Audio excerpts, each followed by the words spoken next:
Hoy vamos a hacer una aplicación de los 4 jinetes que hemos estado estudiando y que hemos visto que representan problemas muy serios. La interrogante es: ¿podremos ser más explícitos en cuanto al propósito que ellos cumplen dentro del plan de Dios?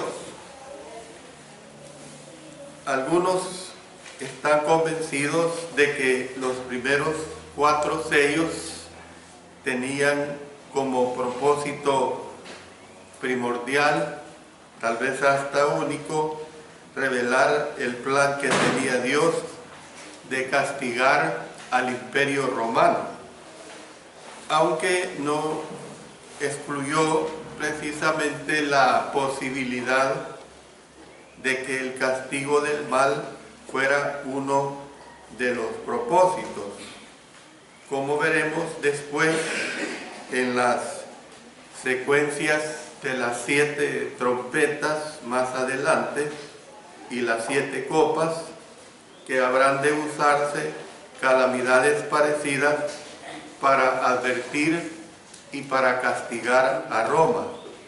Entonces, hablando de que no se excluye esa posibilidad de que el castigo del mal fuera uno de los propósitos, es dudoso que este fuera el principal objetivo de la visión. En primer lugar, las tragedias reveladas son calamidades universales que experimentan todos los que se encuentran en el camino que los jinetes recorren desbocadamente, sean romanos o sean cristianos. No olvidemos que 4 es el número del cosmos, 4 es el número de la humanidad.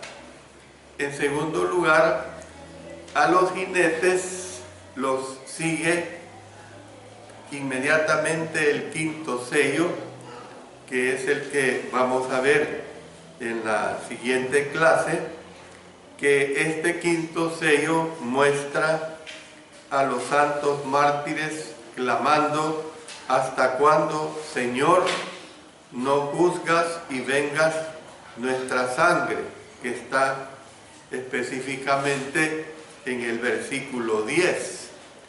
Es lógico suponer que estos fueron muertos en el camino manchado de sangre que recorrieron precisamente los jinetes. El hecho de que la palabra matasen del capítulo 6, verso 4, sea la misma que se usa para describir la muerte de Jesús, que se describe en el capítulo 5, los versos 6, 9 y 12, y la muerte de los mártires, que se habla aquí en el verso 9 del capítulo 6, puede significar que el verso 4 del capítulo 6 se refiere a que eran especialmente seguidores de Jesús los que estaban siendo sacrificados. En segundo lugar, en tercer lugar, podemos ver el cuadro de los mártires es seguido del 6.º sello, pero esto lo vamos a ver después, ¿verdad? Lo vamos a ver posteriormente, el cual tiene que ver precisamente con el castigo de los malvados, dando a entender que los sellos anteriores se refieren a otra cosa. Considerando, hermanos, todo lo anterior, parece necesaria una interpretación general de los 4 jinetes, una interpretación que combine la idea de tragedia universal con la realidad de los problemas singulares que enfrentaron los cristianos del primer siglo. Podemos ver que en cuanto a la explicación de lo anterior, falta mucho, pero permítame decirle lo siguiente. Entonces, como resultado de la codicia del hombre, o sea, el primer jinete, que hemos visto el caos y las pruebas, o sea, el segundo y tercer jinetes, cundieron el mundo, añadieron al sufrimiento que había, vinieron las tribulaciones inherentes a un mundo pecador, que es precisamente el cuarto jinete. Caos, pruebas y tribulaciones constituyen el pan de cada día de todos los hombres, con la diferencia de que los cristianos, óigase bien, los cristianos reciben doble porción, o sea, no están sujetos los seguidores de Jesús a las vicisitudes de la vida, sino que los cristianos también sufren porque no se les comprende y porque suelen ser perseguidos por su fe. Precisamente al cristiano no se le comprende. El cristiano es perseguido por su fe. Ustedes se dan cuenta, las personas más preparadas que hay no entienden al cristiano, no entienden la fe, no entienden la voluntad de nuestro Dios. Como ilustración de que los cristianos reciben doble porción, consideremos las dificultades económicas personificadas por el tercer jinete. Una de las armas que primordialmente se usó contra la comunidad cristiana fue el habérsele excluido de los mercados. Y esto lo vimos anteriormente, la palanca económica cuyo objetivo era obligar a la apostasía a los que se resistieran. Entonces, debido a que el mensaje de Jesús, debido a que el mensaje que Jesús da en Apocalipsis era principalmente para sus siervos, como lo describe en el verso 1 del capítulo 1, más parece que en el capítulo 6, versos 1 hasta el 8, él quería que Juan y que otros cristianos vieran a los cuatro jinetes cabalgando en estampida hacia ellos e intentando pisotearlos. Bueno, tratemos de visualizar la escena tal como pudo haberla visto el apóstol Juan. No se imagine limpios caballos de carreras, sino impresionantes caballos de guerra, o sea, de resollantes quijadas y grandes narices, unos caballos bastante furiosos y pateando al aire con sus terribles cascos. Además, usted tiene que recordar que los jinetes no representan una secuencia de periodos históricos. O sea, en lugar de aparecer en orden cronológico, más que todo aparecen en un orden lógico. O sea, el imperialismo es seguido por la guerra por los problemas económicos y así sucesivamente, como se ve en el desarrollo de estas calamidades. Imaginemos pues a cuatro caballos de guerra galopando uno junto al otro, arremetiendo contra usted con sus martillantes cascos, sus relampagueantes ojos, sus crines que ondean al viento, y montando sobre ellos unos enloquecidos jinetes que los incitan a correr. Si cabe en su imaginación, usted, hermano, perciba ese aliento caliente de sus narices, justo antes que sus cascos les desgarren su carne, le quiebren sus huesos y expriman el último aliento de vida de su cuerpo. Entonces, podemos ver, hermanos, pues que probablemente no haya cuadro de terror más espantoso que el de estos 4 caballos de Apocalipsis con sus jinetes. Para tener una idea de las revelaciones de los sellos que siguen, usted tendrá que experimentar ese espanto. Es decir, póngase usted en el lugar de los cristianos de ese tiempo. Póngase usted en el lugar de los cristianos del primer siglo y sienta el peligro en el que ellos vivieron. Sienta esa misma situación. Usted va a notar que es algo verdaderamente terrible, que es algo verdaderamente muy difícil. Entonces, quiero resumir toda esta enseñanza de estos 4 jinetes que hemos venido viendo en la parte que ahora voy a decir. En la próxima lección que vamos a tratar, vamos a continuar nuestro estudio de estos 4 jinetes, considerando cómo es que afectan nuestras vidas hoy en día. Pero antes de concluir este estudio, debemos preguntarnos por qué comenzó Dios su mensaje para los cristianos con una visión tan terrorífica, con una visión realmente espantosa. Bueno, cuando los sellos comenzaron a ser abiertos, es probable que el apóstol Juan esperara a lo mejor un mensaje de paz. Eso es lo que a lo mejor el apóstol Juan esperaba, un mensaje de paz. En lugar de ello, se le llenó la mente de problemas. Se le vinieron al apóstol Juan, o se le llenó, como he dicho, la mente de una diversidad de problemas. ¿Por qué?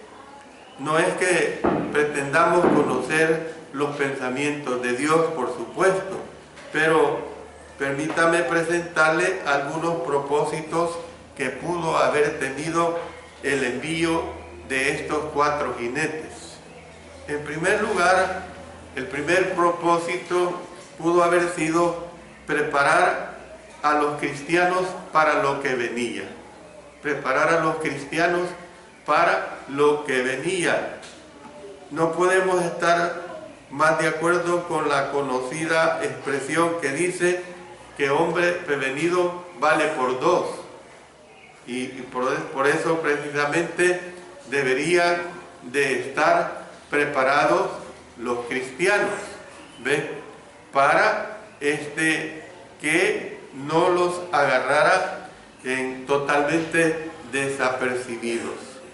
En segundo lugar, había que recalcar que Dios está todavía al mando, que Dios no solamente todavía aplicándolo a aquel tiempo, sino que actualmente y por siempre Dios está al mando. Usted recuerde los 8 versículos subrayando estas frases: como ven, como le fue dado o concedida. También los jinetes no hacían nada que Dios no se los permitiera. Es decir, los jinetes hacían lo que Dios les permitía. Por eso es que tenemos que entender que hay que recalcar que Dios es el que está al mando, y y ellos así tenían que entender. Y en tercer lugar, podemos ver la necesidad pues de subrayar que Dios les pone límites a los problemas de los cristianos. Dios les pone límites a los problemas de los cristianos. En 1 Corintios, en el capítulo 10 y el versículo 13, ahí leemos acerca de esta limitante en relación acerca de los problemas. No os ha sobrevenido ninguna tentación que no sea humana, pero fiel es Dios, que no os dejará ser tentados más de lo que podéis resistir, sino que dará también juntamente con la tentación la salida para que podáis soportar. Entonces, ¿qué es lo que tenemos que entender? Pues Dios estaba al cuidado, Dios está al mando, pero tenemos que entender que Dios le pone límites a los problemas de los cristianos. Dios no iba a hacer que aquellos cristianos sufrieran más de lo que no podían soportar. Y lo mismo sucede con nosotros ahora en día. Dios no nos va a hacer que llegue a nuestras situaciones problemas más allá de los que no podemos soportar, o ser tentados más allá de lo que no está en nuestra capacidad, ¿ves?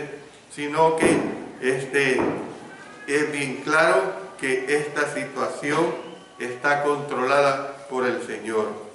Aquí pues se afirma que Dios no deja que los cristianos fieles sean probados más de lo que los cristianos fieles pueden resistir. Esa es una realidad muy grande. Una idea parecida se expresa de un modo simbólico precisamente aquí en el capítulo 6, versículo 8, cuando dice: miré y aquí un caballo amarillo, y el que lo montaba tenía por nombre Muerte, y el Hades le seguía, y le fue dada potestad sobre la cuarta parte de la tierra, para matar con espada, con hambre, con mortandad y con las fieras de la tierra.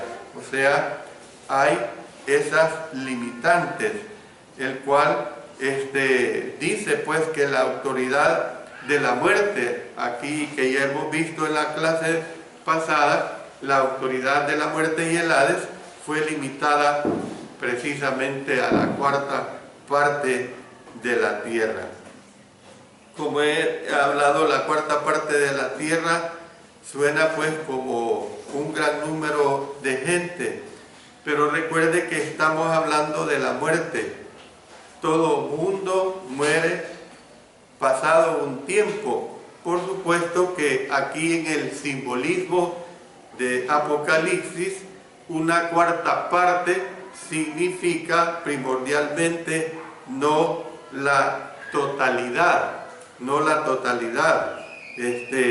sino que se está refiriendo que una parte iba a pasar por esta tribulación. Dios pues les pone límites a los que nos quieran oprimir, ¿ves? Así como a nosotros no nos va a permitir que seamos tentados más allá de lo que no podemos resistir. También, hermanos, Dios le pone límites a los que nos quieran oprimir. No podrán oprimirnos más de lo que en ellos está permitido.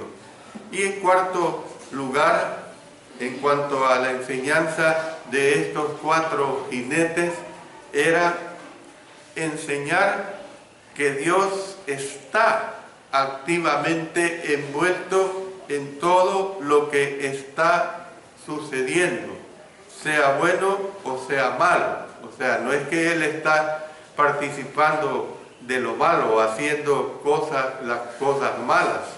Él está en el conocimiento, pues, de todo lo bueno o lo malo que está sucediendo.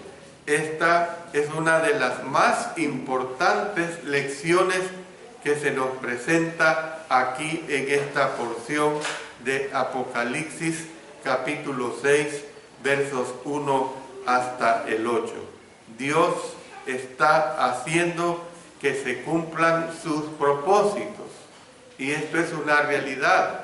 Dios siempre va a obrar así, de esta manera. Dios está haciendo que se cumplan sus propósitos. Entraremos, por supuesto, en mayor detalles sobre esta declaración en las próximas lecciones. Sin embargo, esta es una verdad que debería ser manifiesta en el presente estudio. Es decir, hermanos, Dios sabe lo que está haciendo. Eso tenemos que entenderlo. Dios sabe lo que está haciendo. Nos toca a nosotros aprender a confiar en Él. Esa es la realidad clara. Es a nosotros que nos toca aprender a confiar en Él, porque nosotros tenemos que tener la plena confianza de entender que precisamente Dios sabe lo que está haciendo. Él tiene ese control precisamente de nuestras vidas. Voy a parar acá para dejar para la próxima clase la hora del sermón, la explicación, ya entrando al quinto sello. Vamos a ver ese quinto sello y vamos a darle también la aplicación correspondiente a lo que concierne a toda esta cadena y secuencia que se nos viene presentando.